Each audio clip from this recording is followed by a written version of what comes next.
Hello and welcome to another exciting episode of the Suit Breakdown. Today we'll be looking at the ASW-G-66 Gundam Kimaris, piloted by Gailio Baldo. This is the last suit that we get to cover from IBO, which is kind of a shame.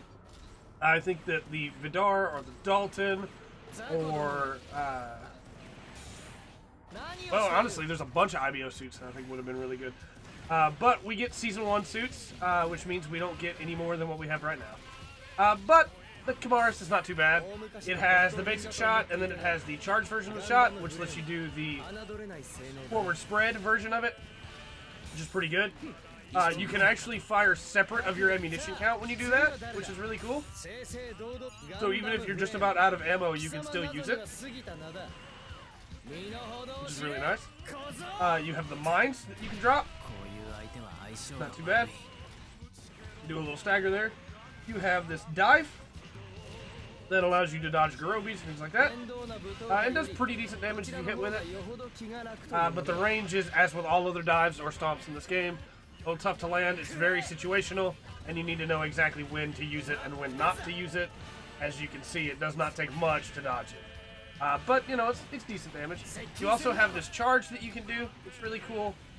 The charge has a not super lengthy, but kind of lengthy reload time where you can use it again. But it is very effective. It does quite a bit of damage if you're able to connect with all the shots. And it lets you move so you can dodge things with it. The Striker is a nice little charge combo there. And speaking of, if you charge melee, then you can get a multiple level version of that charge yourself.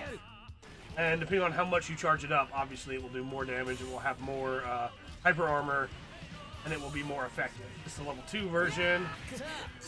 It's homing a little bit in level 2, which it does not have in level 1, which is pretty nice. And then we'll go ahead and charge up to the full version here.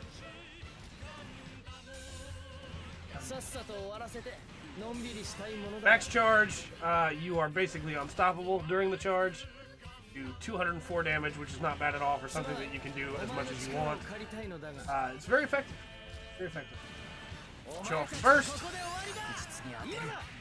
Burst is pretty nice. The melee burst. Looks pretty cool. To rip the lance out, it's pretty nice, you know.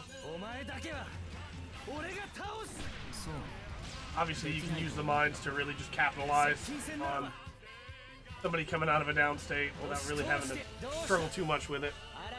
In the next round, we'll get into the melee. But of course, now we ask, should you use the Kimaris? Yeah, honestly, I think you probably should. The Kimaris is included in the game. It's not DLC.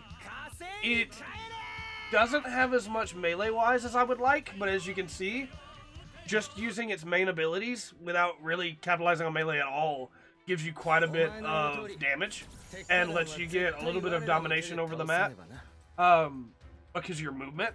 The melee leaves a little bit to be desired, as we're about to talk about here, but I do think the Kimaris as a whole is really fun for people who like mid-range suits.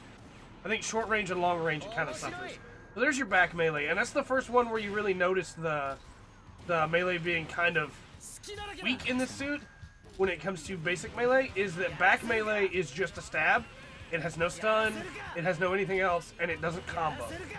It does decent damage, but that's all it is that stab. I've tried to combo it into a couple other things and haven't really been able to get anything going the way that I would like it to. The closest I can get is this, which is pretty good. You know, it allows you to get a guaranteed slam on them, but that's about it that I've been able to pull off with it. It has the same problem with the forward melee. It's a 2-hit combo, which is pretty nice. Stab, slash, and then you can combo into the slam. Side melee has its own combo that comes off of it. It's pretty good. And then basic melee also has a combo. It just makes it really weird that the others don't. So what I normally wind up doing is either going into the slam or sidestepping right after to cancel out there's the basic melee combo, to cancel out the weakness of the forward and back melee. It just feels really weird in a game where most back melees, if they're a single hit, have a stun or a stagger or something like that, whereas this one's just a stab. It doesn't do anything else, and it's made, I'm sure, to be able to capitalize with the slam. but there are still some fun setups you can do with it, like there. But it definitely is a little weird. However, when you pair it with everything else that you can do, you wind up having a pretty decent kit, all told. With all that said, though, I have been Trey. This has been the Full Spectrum. And remember to always enjoy the full spectrum that the Kimaris has to offer. Cannot tell you how many times I had to re-record this one so that I did not have IBO spoilers in it. So if it seems like I was bored at any point during this, I'm very sorry. I re-recorded this 7 times, I think, because I was almost done on the like fourth through 7th time, and I brought up IBO spoilers for no reason. I was so upset with myself. So upset.